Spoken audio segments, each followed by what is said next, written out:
Malam itu, langit gempol mendung seperti biasa. Desa kecil di ujung Jawa Timur itu sudah lama dikenal penduduk sekitar sebagai tempat yang harus dihindari saat malam tiba. Bukan karena keberadaan binatang buas atau perampok, tapi karena satu bangunan tua, pabrik gula gempol. Bangunan besar yang kini ditelan semak belukar itu dulunya adalah jantung kehidupan warga. Berdiri sejak zaman kolonial, pabrik itu pernah menjadi saksi kejayaan, penderitaan, dan akhirnya, tragedi yang tak termaafkan. Tokoh utama kita adalah Andra, seorang mahasiswa sejarah semester akhir dari Surabaya. Ia sedang menyusun skripsi bertema, Jejak Kelam Industri Gula Zaman Kolonial di Jawa Timur. Salah satu sumber yang ingin ia gali adalah pabrik gula gempol yang kini tinggal puing. Andra mendengar soal pabrik itu dari seorang dosennya, yang hanya berkata singkat, "Kalau kamu punya nyali, pergilah ke Gempol. Tapi jangan cuma bawa pena, bawa juga doa." Saran itu tak membuat Andra takut, justru makin tertantang. Ia percaya bahwa di balik reruntuhan pabrik itu, tersembunyi kisah sejarah yang belum pernah dibukukan. Pagi itu, Andra tiba di desa Gempol dengan motor tuanya. Ia menginap di rumah warga yang dikenal ramah, Pak Giman, pria tua yang tinggal sendirian dan dulunya pernah bekerja di pabrik sebagai tukang sapu. Namun saat Andra menyinggung soal pabrik, wajah Pak Giman langsung berubah pucat. "Kamu niat beneran mau masuk ke sana? Nah, apa kamu nggak pernah dengar cerita-cerita orang sini? Tempat itu bukan cuma kosong. Tempat itu dihuni." Andra hanya tersenyum sopan. Baginya, kisah-kisah horor hanyalah bumbu masyarakat yang seringkali menutupi sejarah sebenarnya. Tapi malam pertama Andra di rumah Pak Giman sudah membuatnya meragukan semua logika. Sekitar pukul 1 dini hari, Andra terbangun karena mendengar suara keras, ting, ting, ting, seperti dentingan logam besar. Ia mengintip dari jendela dan samar-samar melihat. Asap tipis mengepul dari arah pabrik. Andra menelan ludah. Suara itu tidak berhenti. Kini terdengar seperti teriakan, jeritan. Bukan manusia biasa, tapi terlalu nyata untuk hanya mimpi. Pak Giman yang terbangun langsung mengunci semua pintu dan jendela sambil berbisik. "Mereka lagi kerja. Nak, jangan lihat. Jangan ganggu." Andra tak bisa tidur sampai fajar. Pagi hari di desa Gempol terasa berbeda bagi Andra. Langit cerah, udara sejuk, dan anak-anak kecil terlihat bermain di jalanan desa. Tapi bagi Andra, sisa mimpi buruk semalam masih menggantung berat di pikirannya. Dentingan logam dan suara jeritan itu terdengar terlalu nyata. Sambil sarapan sederhana bersama Pak Giman, Andra mencoba bertanya lebih lanjut soal suara-suara itu. "Pak, semalam saya dengar suara, seperti orang sedang bekerja di dalam pabrik. Dentingan logam, dan seperti ada yang berteriak." Pak Giman yakin pabrik itu kosong.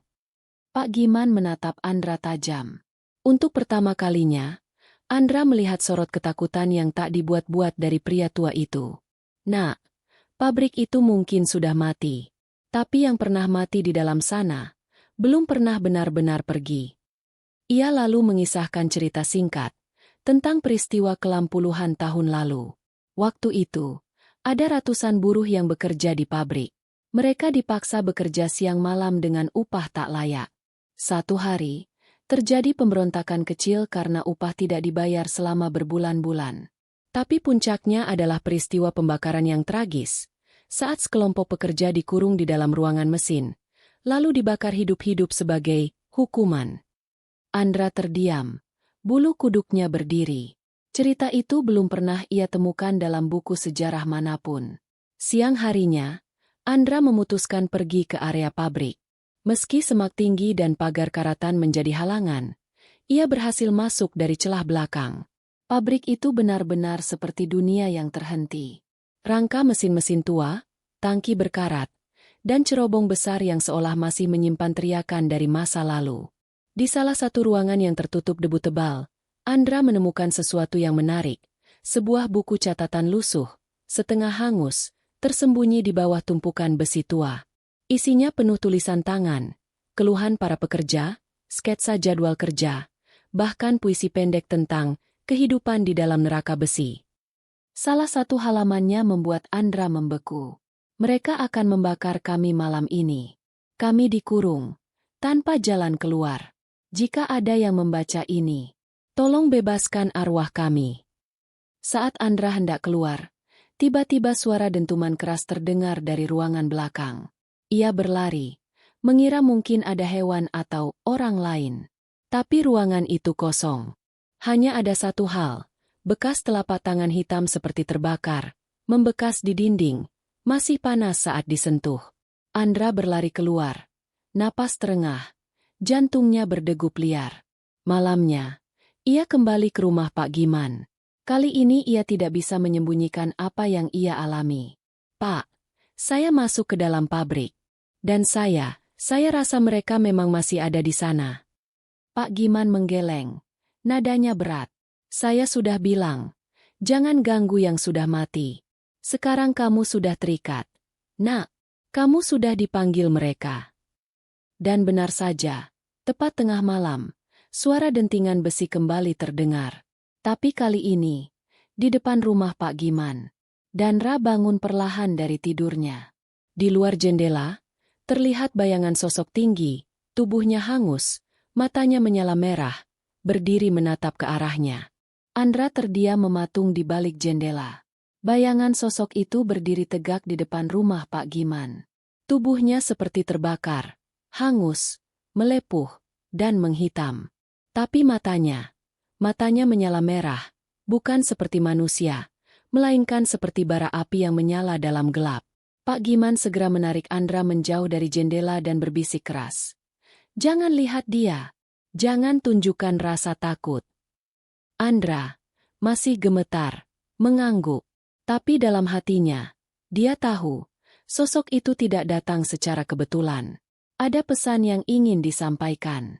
Pagi harinya, Andra merasa seluruh tubuhnya lemas. Ia tidak bisa tidur semalaman. Tapi lebih dari sekadar lelah, pikirannya terus dihantui pertanyaan. Siapa sosok itu? Dan kenapa dia menampakkan diri padaku? Di meja dapur, Pak Giman terlihat seperti sedang menimbang sesuatu. Akhirnya ia berkata pelan, mungkin sudah saatnya kamu menemui seseorang. Namanya Mbah Karyo. Dulu dia kepala mandor pabrik. Sekarang tinggal di ujung desa.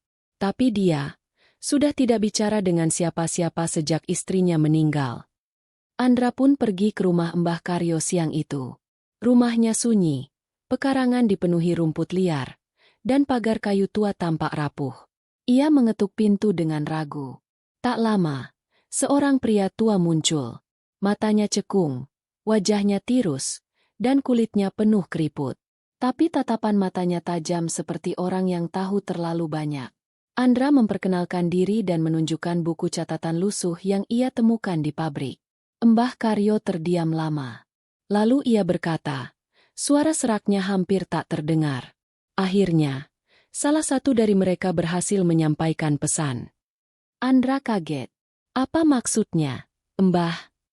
Itu bukan sekadar catatan. Itu adalah kutukan.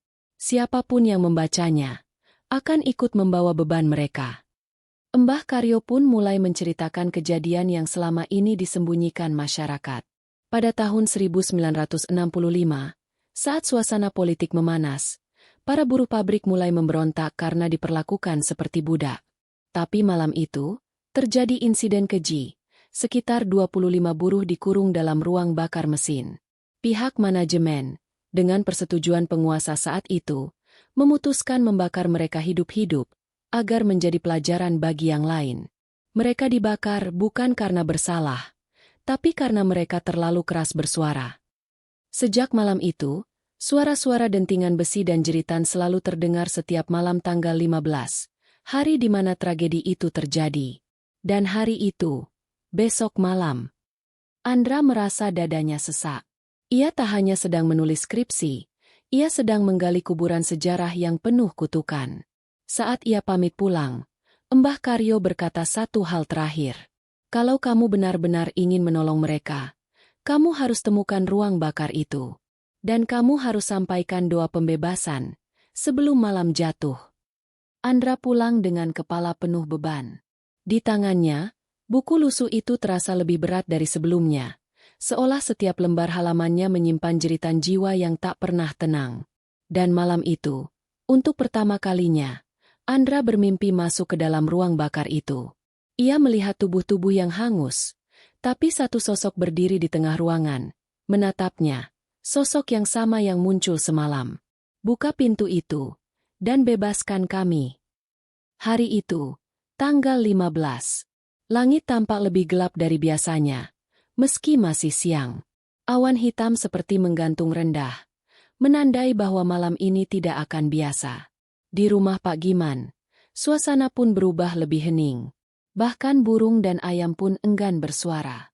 Andra duduk termenung di beranda, masih memandangi buku catatan hangus yang kini terasa lebih menyeramkan daripada informatif. Kalau kamu memang niat nolongin mereka, kata Pak Giman pelan, malam ini kamu harus masuk ke ruang bakar.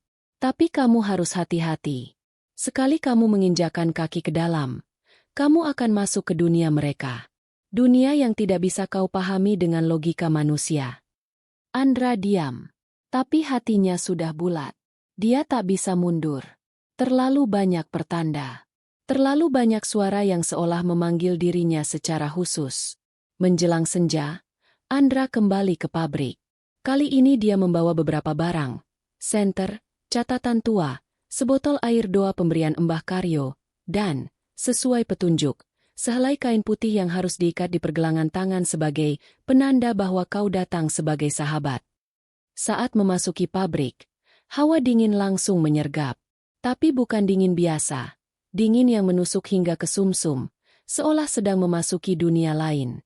Langkah kakinya berderak di lantai semen tua. Kabut tipis mulai merayap dari sela-sela mesin karat, dan suara-suara samar mulai terdengar, dentingan logam, deru mesin uap, jeritan tertahan. Tapi yang membuatnya benar-benar ketakutan adalah bayangan sosok-sosok arwah mulai tampak di sudut-sudut gelap pabrik. Beberapa hanya berdiri mematung. Sebagian lain tampak mengulang-ulang gerakan seperti sedang mengangkat karung, mendorong troli, bekerja, dalam keadaan tubuh yang hangus terbakar. Dandra melangkah lebih dalam, mengikuti ingatannya dari mimpi, menuju ruangan besar berlapis dinding besi, tempat yang dulunya adalah ruang pembakaran limbah mesin. Tapi tidak ada pintu. Yang ada hanyalah dinding bata kosong. Namun, tiba-tiba catatan tua di tangannya bergetar sendiri, dan muncul satu tulisan baru yang tak pernah ia lihat sebelumnya. Basahi bata pertama di pojok kanan dengan air doa. Pintu akan terbuka. Dengan tangan gemetar, Andra meneteskan air doa ke bata itu. Seketika, suara gemuruh berat terdengar, dan perlahan-lahan dinding itu terbelah membuka, menampakkan lorong gelap menuju ruang pembakaran. Di dalamnya, hawa panas menyeruak. Tapi yang lebih mengejutkan adalah, di tengah ruangan berdiri sosok tinggi yang pernah menampakkan diri di depan jendela. Ia menatap Andra dengan mata menyala. Sosok itu tak bicara, tapi suara berat terdengar langsung di dalam kepala Andra. Kau datang untuk membebaskan. Tapi tak semudah itu. Kami dibakar oleh pengkhianatan.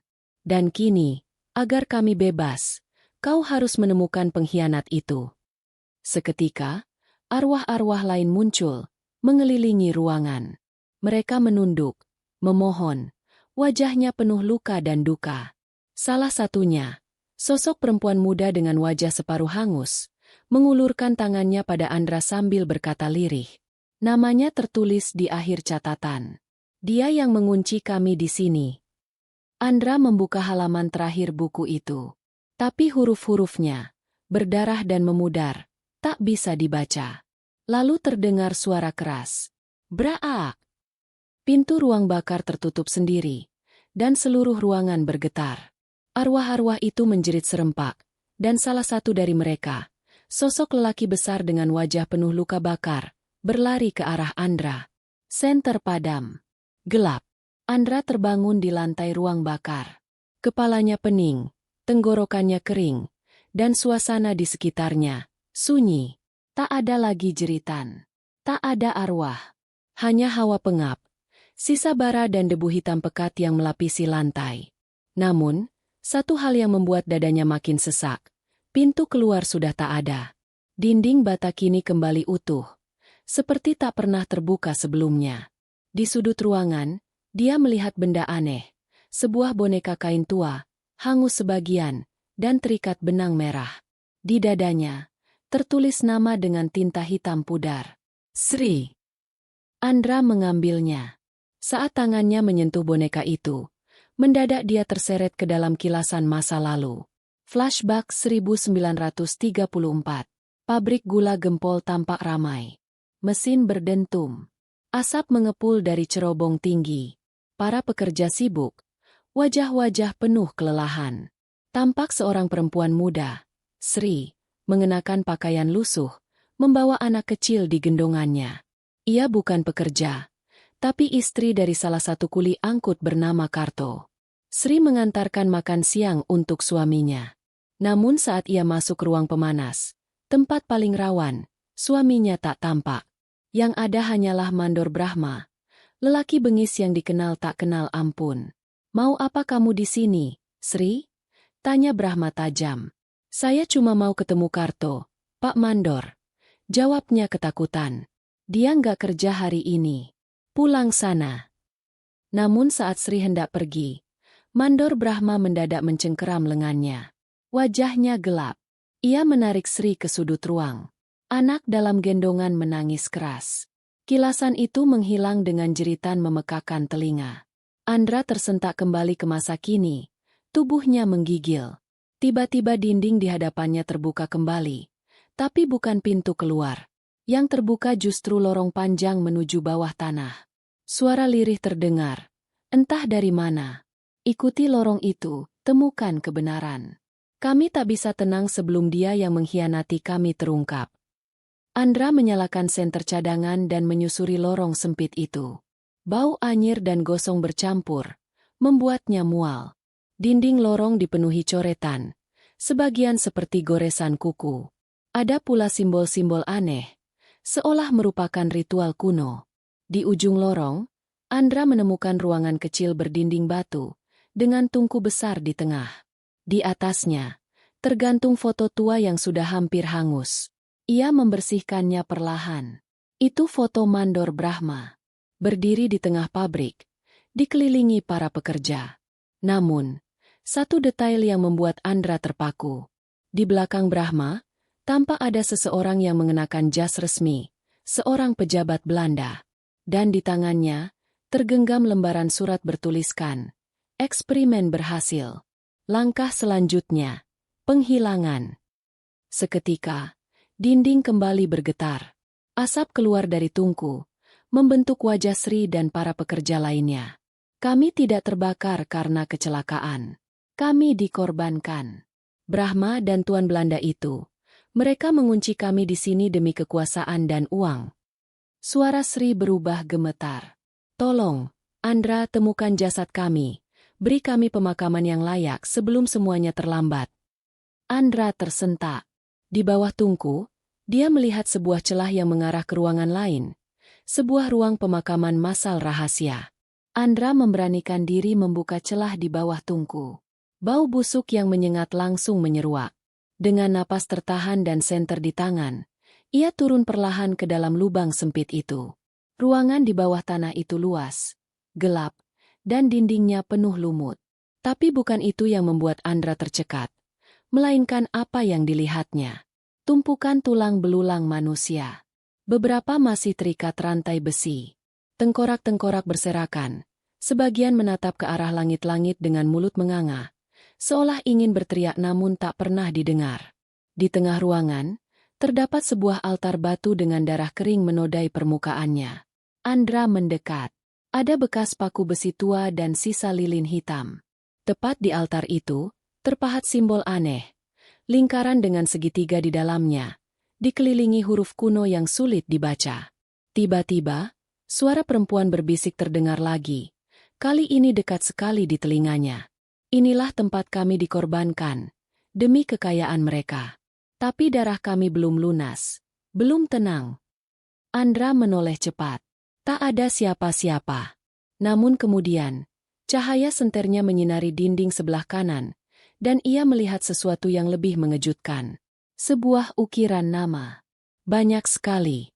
Sri, Karto, Rasinah, Sukardi, Wiro, Murni, dan puluhan lainnya. Andra mengusap pelan ukiran nama-nama itu dengan jari gemetar. Mereka adalah para korban. Para arwah penasaran yang selama ini menghantui pabrik gula Gempol. Saat itu juga, tanah di bawahnya bergetar. Dinding-dinding bergemuruh. Dan dari altar batu itu keluar asap hitam pekat. Wujud-wujud samar mulai muncul. Wajah-wajah hangus terbakar. Mereka berjalan perlahan mengelilingi Andra. Dia masih hidup, pewaris Brahma. Dia yang menyimpan darah kami untuk memperpanjang hidupnya. Kamu harus menghentikannya sebelum semuanya terlambat. Andra mencoba bicara. Siapa? Siapa yang kalian maksud? Tiba-tiba sebuah tangan mencengkeram bahunya dari belakang. Andra menoleh cepat. Pak Wiryo. Pak Wiryo, satpam tua pabrik, merasakan sesuatu aneh saat berkeliling malam itu. Udara mendadak dingin, lampu-lampu padam satu persatu, dan suara ketukan besi terdengar dari ruang bakar. Andra, kau di mana, nak? Pak Wiryo mengikuti arah suara. Ia menyusuri ruang pemanas, lalu melihat pintu lorong terbuka. Meski ketakutan, ia memberanikan diri turun, dan saat itulah ia menemukan Andra, dikelilingi arwah-arwah marah. Andra dan Pak Wiryo saling menatap. Arwah-arwah itu mulai memudar, hanya meninggalkan satu sosok yang bertahan. Sri. Pak Wiryo, kau masih hidup? Ucap Sri dengan suara serak. Kau tahu siapa penerus Brahma? Bukan cuma dia yang mengkhianati kami. Pak Wiryo gemetar. Aku dulu cuma kuli. Aku takut. Andra menoleh curiga. Penerus Brahma? Siapa, Pak? Pak Wiryo tak menjawab. Ia hanya menatap altar batu dengan wajah menyesal, seolah menyimpan rahasia besar bertahun-tahun. Andra, kamu harus keluar dari sini. Tapi sebelum itu, kubur mereka. Kasih mereka tempat layak. Jangan biarkan mereka terus menderita. Andra mengangguk. Ia tahu, perjalanan ini baru dimulai. Setelah keluar dari lorong bawah tanah, Andra dan Pak Wiryo duduk di sebuah bangku tua di dekat pintu pabrik. Suasana sunyi malam itu semakin mencekam. Angin dingin berhembus pelan, membawa bisikan-bisikan yang seolah mengingatkan pada masa lalu yang kelam. Andra membuka kembali boneka kain yang ditemukan di ruang bakar. Pak Wiryo, kau bilang ada penerus Brahma. Siapa dia? Apa hubungannya dengan keluargaku? Pak Wiryo menunduk, memegangi kepala dengan tangan keriputnya. Andra, ini bukan cerita yang mudah. Brahma bukan hanya mandor biasa. Dia punya hubungan erat dengan penguasa pabrik yang dulu. Bahkan sampai sekarang, keluargamu punya peran besar. Andra terkejut. Keluargaku? Apa maksudmu? Pak Wiryo menarik napas panjang. Ayahmu dan kakekmu sebelum dia adalah bagian dari manajemen pabrik. Tapi ada hal gelap yang tak pernah diceritakan. Mereka menutupi apa yang terjadi di pabrik ini agar tetap menjaga nama baik keluarga. Andra merenung. Jadi, selama ini keluargaku berperan dalam tragedi ini. Pak Wiryo mengangguk pelan. Brahma memang yang melakukan tindakan kejam, tapi dia juga didukung oleh orang-orang kuat, termasuk keluargamu. Ada kontrak gelap antara mereka dan pejabat Belanda. Mereka ingin mempercepat produksi gula dengan cara apapun, termasuk membakar pekerja yang dianggap mengganggu. Andra merasakan sesak di dada. Kenapa mereka lakukan itu? Bukankah pekerja itu nyawa manusia? Pak Wiryo menggeleng. Itulah sisi gelap industri. Keuntungan lebih penting daripada nyawa manusia. Dan yang paling menyakitkan, orang-orang itu dibiarkan hilang tanpa jejak. Arwah mereka pun terperangkap di sini. Andra menatap pabrik yang tampak sunyi namun penuh misteri itu. Aku harus melakukan sesuatu. Mereka pantas mendapatkan keadilan. Pak Wiryo mengangguk. Kamu harus siap menghadapi banyak hal, Andra. Karena bukan hanya masa lalu yang akan melawanmu, tapi juga orang-orang yang ingin menjaga rahasia ini tetap tersembunyi. Tiba-tiba, suara derap langkah kaki mendekat. Sosok samar muncul dari kegelapan. Aku tahu kau di sini, Andra. Jangan pikir kau bisa mengungkap semuanya tanpa konsekuensi. Andra menegakkan tubuhnya, menatap sosok yang muncul dari kegelapan. Wajahnya tak jelas, hanya siluet hitam yang membuat bulu kuduk meremang. Apa kau yang selama ini mencoba menghalangiku? Tanya Andra dengan suara tegas namun sedikit bergetar. Sosok itu melangkah maju. Cahaya remang lampu jalan menerangi wajahnya setengah. Namaku Hadi, dan aku di sini untuk memastikan rahasia ini tetap terkubur, ucapnya dingin. Andra mengenali nama itu. Hadi adalah salah satu pengelola pabrik yang juga bagian dari keluarga besar pemilik pabrik. Aku tidak akan membiarkanmu menyembunyikan kejahatan ini lebih lama, tegas Andra. Arwah para pekerja sudah menuntut keadilan. Hadi tertawa sinis. Keadilan? Dalam dunia ini, keadilan hanya untuk mereka yang punya kekuatan. Kalau kau terus mengusik, bukan hanya kau yang akan menderita. Pak Wiryo yang berdiri di belakang Andra menarik napas panjang. Kau harus hati-hati, Andra. Mereka tidak segan menggunakan kekerasan. Namun Andra sudah mantap. Aku akan kumpulkan bukti-bukti, dan aku tidak akan mundur. Ini bukan hanya tentang keluargaku, tapi tentang kebenaran dan para arwah yang menunggu keadilan. Hadi menatap tajam, lalu menghilang ke dalam kegelapan. Angin malam bertiup kencang, membawa bisikan-bisikan yang semakin menambah kesan menyeramkan di sekitar pabrik tua itu. Pagi itu, Andra kembali ke kantor lama pabrik yang kini terbengkalai. Ia tahu di sana tersimpan dokumen-dokumen rahasia yang mungkin bisa membuka tabir gelap masa lalu. Dengan hati-hati, Andra membuka laci-laci kayu berdebu, mencari satu persatu arsip yang berdebu dan hampir hancur termakan waktu. Di balik tumpukan kertas, ia menemukan sebuah map lusuh bertuliskan, Laporan Kecelakaan Kerja, 1947. Membuka map itu, Andra melihat daftar nama pekerja, banyak yang sama dengan nama-nama yang ia temukan di ruang bawah tanah. Namun yang paling mengejutkan adalah surat perintah tertulis dari manajemen untuk menghilangkan pekerja yang dianggap penghambat produksi. Surat itu ditandatangani oleh Brahma dan disetujui oleh seorang bernama H.S. Santoso, nama yang familiar dalam keluarga Andra. Andra membeku. Tangan gemetar memegang surat itu. Tiba-tiba, suara langkah kaki terdengar dari belakang. Apa yang kau cari, Andra? Ia berbalik cepat. Sosok Hadi muncul lagi, dengan tatapan penuh ancaman. Aku sarankan kau tinggalkan pabrik ini sekarang juga, atau kau akan menyesal. Andra menatap surat di tangannya dan berkata, ini bukan cuma soal aku, tapi tentang kebenaran yang selama ini ditutup-tutupi. Para arwah pekerja itu pantas mendapat keadilan. Hadi mengernyit. Kau terlalu jauh masuk. Jangan salahkan aku kalau semuanya berakhir buruk untukmu. Andra tahu ini baru permulaan.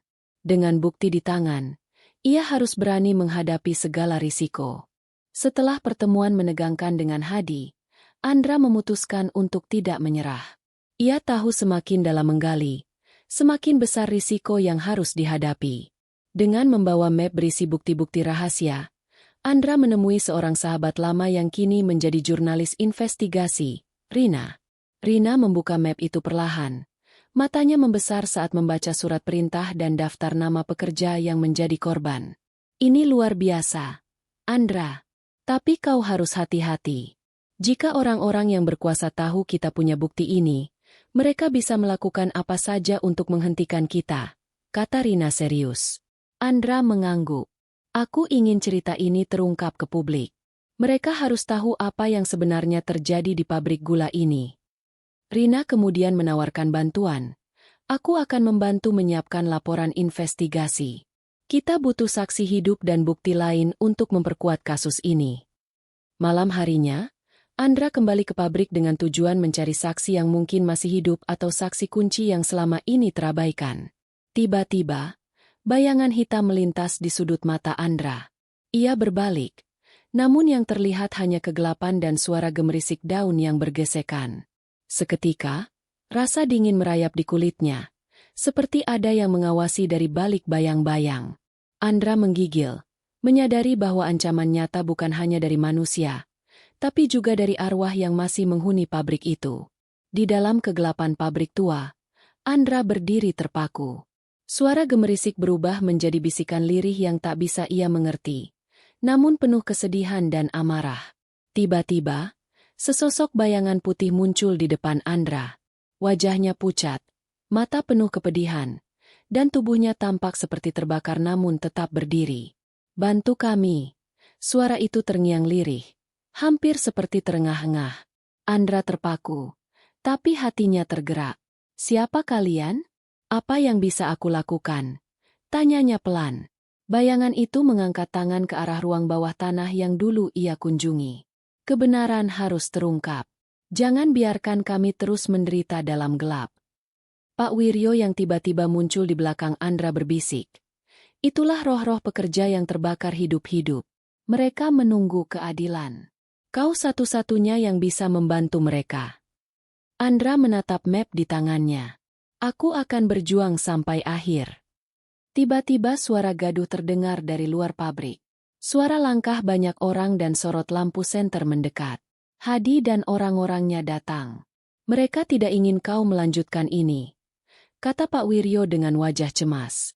Andra menghela napas dalam, mempersiapkan diri menghadapi apapun yang akan terjadi malam ini.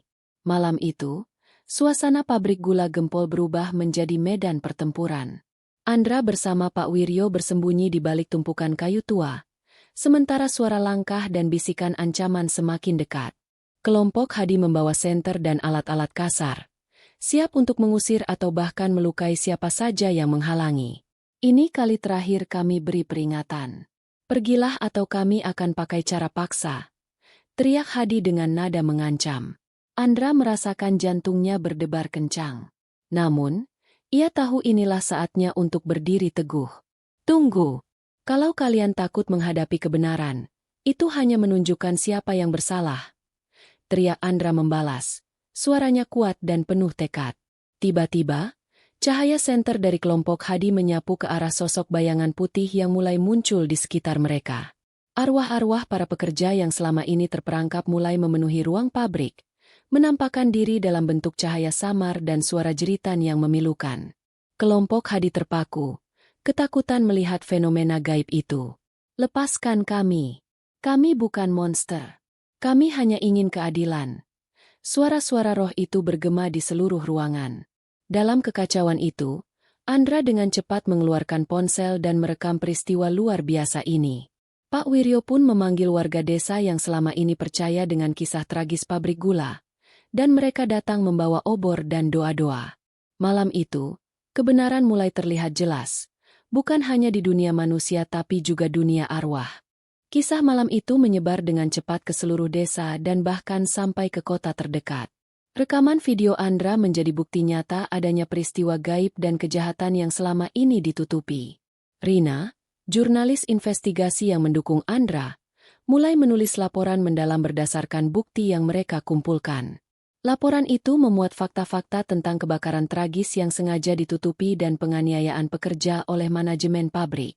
Di sisi lain, tekanan dari masyarakat dan media mulai mengguncang keluarga pemilik pabrik. Hadi yang selama ini mengendalikan segalanya, mulai kehilangan kendali. Namun, ancaman masih mengintai. Andra menerima pesan-pesan misterius yang berisi peringatan agar ia berhenti mengungkap kasus ini. Suatu malam, saat Andra sedang beristirahat, pintu kamarnya diketuk pelan. Ternyata Pak Wiryo datang dengan wajah serius. "Andra, aku menemukan sesuatu di arsip lama. Ada nama seseorang yang belum pernah kita bahas, tapi punya peran penting dalam tragedi ini." Andra mengangguk penuh rasa ingin tahu. "Siapa dia, Pak Wiryo?" "Namanya Pak Surya, mantan kepala keamanan pabrik. Katanya dia tahu banyak hal yang disembunyikan, tapi sejak kebakaran dia menghilang. Mereka tahu, untuk menguak kebenaran sepenuhnya, mereka harus menemukan Pak Surya dan mendengarkan kesaksiannya." Keesokan harinya, Andra dan Pak Wiryo memulai pencarian untuk menemukan Pak Surya, sosok yang dianggap kunci membuka tabir misteri pabrik gula Gempol. Mereka menyusuri jalan setapak di sekitar desa, bertanya ke penduduk lama yang mungkin pernah melihat atau mengenal Pak Surya. Beberapa warga menyebutkan bahwa Pak Surya terakhir terlihat meninggalkan desa dengan tergesa-gesa beberapa tahun lalu. Salah satu tetua desa, Bu Marni, mengungkapkan, Pak Surya memang tahu banyak, tapi dia takut akan konsekuensinya. Beberapa kali dia mencoba bicara, tapi selalu diancam. Dengan informasi itu, Andra dan Pak Wiryo melanjutkan ke rumah kosong di pinggir desa, tempat terakhir yang diketahui Pak Surya tinggali. Saat mereka memasuki rumah itu, bau apek dan debu memenuhi udara. Di meja tua, ada sebuah kotak kayu kecil yang terkunci rapat. Dengan susah payah, Andra membuka kotak itu dan menemukan beberapa surat dan foto lama yang menceritakan tentang kebakaran tragis dan upaya-upaya untuk menutupinya. Tiba-tiba terdengar suara langkah kaki dari luar rumah. Mereka cepat bersembunyi. Seorang pria bertubuh tegap muncul, mengawasi rumah itu dengan waspada. Andra merasa yakin itu adalah Hadi yang sedang mengawasi mereka. Mereka tahu waktu tidak banyak. Mereka harus segera menemukan Pak Surya sebelum terlambat. Andra dan Pak Wiryo memutuskan untuk segera meninggalkan rumah kosong itu, sambil membawa surat-surat dan foto yang berhasil mereka dapatkan dari kotak kayu. Di luar, Hadi yang mengawasi mulai mendekat dengan wajah penuh amarah dan niat jahat. Kalian pikir bisa sembunyi-sembunyi dan bongkar rahasia kami tanpa konsekuensi? Bentak Hadi. Andra menatap dingin. Kami hanya ingin keadilan. Tidak ada yang akan kami sembunyikan. Pak Wiryo menambahkan. Kebenaran akan selalu muncul, Hadi. Tak peduli seberapa keras kau mencoba menutupinya. Ketegangan semakin memuncak. Hadi mengacungkan tangan, memanggil beberapa pengawal yang tiba-tiba muncul dari balik pepohonan. Andra dan Pak Wiryo berusaha bertahan, namun jumlah lawan jauh lebih banyak. Di tengah situasi genting itu, suara melengking dan cahaya putih muncul dari arah pabrik gula, mengusir Hadi dan pengawalnya dengan kekuatan tak terlihat. Arwah-arwah pekerja yang terbakar hidup-hidup kembali muncul, menunjukkan kemarahan mereka. Mereka melindungi Andra dan Pak Wiryo dari bahaya. Dalam kekacauan itu, Hadi terpaksa mundur, meninggalkan lokasi dengan ancaman yang belum selesai. Andra menyadari, pertempuran ini baru awal. Tapi dia merasa mendapatkan kekuatan baru, bukan hanya dari dirinya sendiri, tapi dari roh-roh pekerja yang menuntut keadilan. Setelah peristiwa malam pertempuran itu, suasana di desa mulai berubah. Banyak warga yang kini mulai percaya dan bersuara tentang kejadian di pabrik gula Gempol. Andra bersama Rina, sang jurnalis, menggelar konferensi pers dengan menghadirkan bukti-bukti kuat, termasuk rekaman video dan dokumen yang mereka temukan. Kisah para pekerja yang dibakar hidup-hidup mulai menjadi sorotan nasional. Pemerintah daerah pun mulai turun tangan untuk menyelidiki kasus ini secara serius. Namun di balik itu, Hadi masih berusaha menghalangi proses tersebut dengan berbagai cara, termasuk mencoba mempengaruhi aparat. Andra merasa beban semakin berat, tapi juga yakin bahwa kebenaran sudah mulai terbuka. Suatu sore, Andra menerima telepon dari seseorang yang mengaku sebagai Pak Surya. Suaranya parau dan penuh ketakutan. Andra, aku tahu aku harus bicara. Aku akan ceritakan semuanya, tapi aku butuh jaminan keselamatan, katanya. Andra berjanji akan melindungi Pak Surya, dan mereka pun sepakat untuk bertemu secara rahasia. Ini adalah titik balik yang sangat penting dalam perjuangan mereka menegakkan keadilan. Malam itu, di sebuah rumah aman yang tersembunyi jauh dari hiruk-pikuk desa, Andra bertemu dengan Pak Surya. Wajahnya yang kusut dan mata yang penuh beban menunjukkan betapa lama ia menyimpan rahasia ini. Dengan suara bergetar, Pak Surya mulai menceritakan kisah kelam di balik tragedi pabrik gula Gempol. Aku dulu kepala keamanan pabrik. Waktu itu, para pekerja mulai protes karena kondisi kerja yang buruk dan upah yang tak adil. Manajemen tak mau dengar. Katanya, suatu malam, terjadi kebakaran hebat. Tapi itu bukan kecelakaan. Itu disengaja, untuk menghilangkan saksi-saksi dan menakuti yang lain agar diam. Lanjutnya, Pak Surya mengaku dipaksa menutup mulut. Bahkan diancam nyawanya jika berani membuka rahasia. Aku tak tahan melihat mereka terbakar hidup-hidup. Aku harus keluar dari pabrik itu. Tapi aku selalu dihantui rasa bersalah. ujarnya sambil meneteskan air mata. Andra berjanji akan membantu Pak Surya mencari keadilan dan memastikan para pelaku bertanggung jawab. Malam itu juga, mereka merekam pengakuan Pak Surya sebagai bukti kuat yang akan menjadi senjata utama dalam pertempuran hukum dan moral melawan kejahatan yang terjadi. Setelah pengakuan Pak Surya tersebar, tekanan kepada keluarga pemilik pabrik dan para pelaku mulai meningkat. Media terus membombardir mereka dengan pertanyaan dan tuntutan keadilan. Namun, Hadi dan kroninya tidak tinggal diam. Mereka mulai melancarkan kampanye fitnah terhadap Andra dan Pak Surya, menyebut mereka sebagai pembuat onar dan penyebar berita bohong. Di tengah tekanan itu, Andra dan timnya harus menghadapi berbagai ancaman, termasuk ancaman fisik dan upaya untuk menggagalkan penyelidikan. Tetapi, solidaritas warga desa mulai tumbuh. Banyak yang berani buka suara, membagikan pengalaman pahit yang selama ini disembunyikan. Pemerintah daerah akhirnya membentuk tim investigasi khusus yang didukung penuh oleh pusat untuk menyelidiki kasus pabrik gula Gempol. Andra merasa perjuangan belum usai, tapi dia melihat secercah harapan dari perlawanan bersama ini. Dalam penyelidikan lanjutan, tim khusus menemukan bukti baru yang mengguncang semua pihak.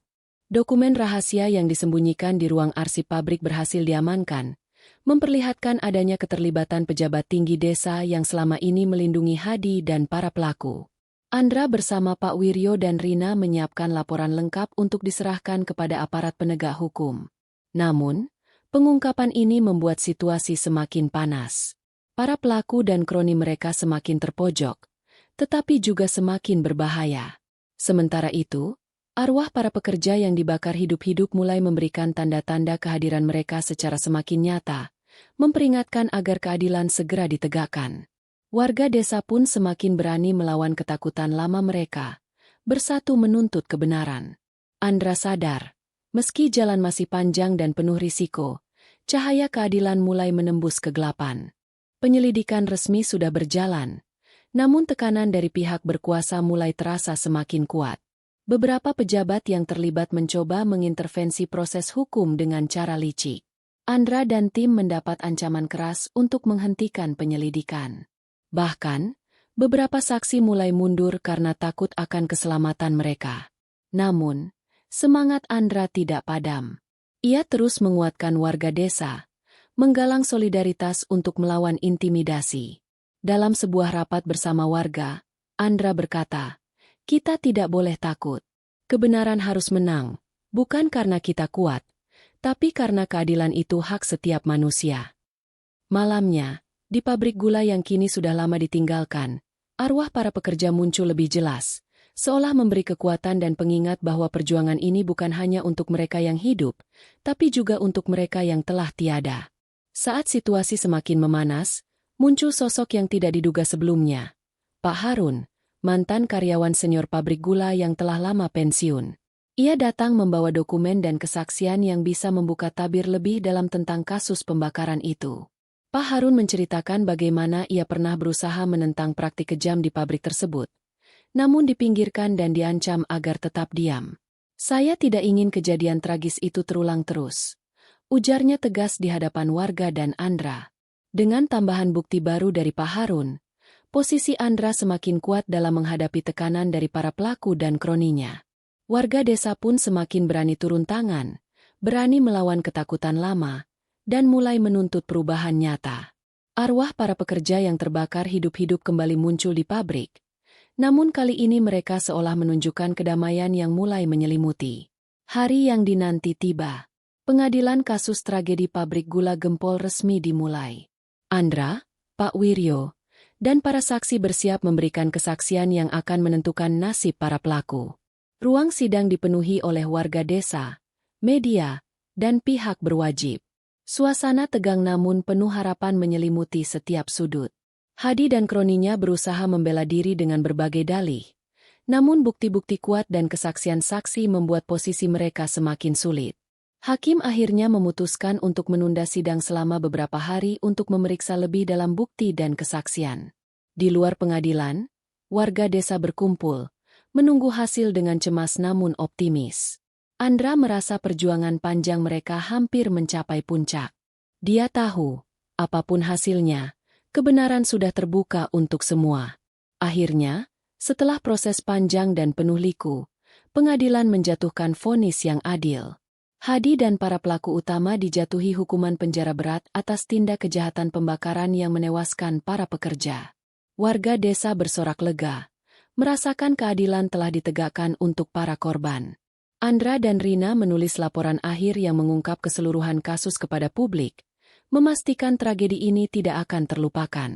Di malam yang tenang, Andra kembali ke pabrik gula yang kini kosong. Ia merasakan kedamaian yang belum pernah dirasakan sebelumnya. Tiba-tiba, angin berhembus lembut, dan bayangan samar para pekerja muncul, tersenyum damai seolah mengucapkan terima kasih. Andra menutup matanya, merasakan kehangatan dan harapan baru. Tragedi kelam itu telah berubah menjadi kisah perjuangan, pengorbanan, dan keadilan yang menginspirasi banyak orang.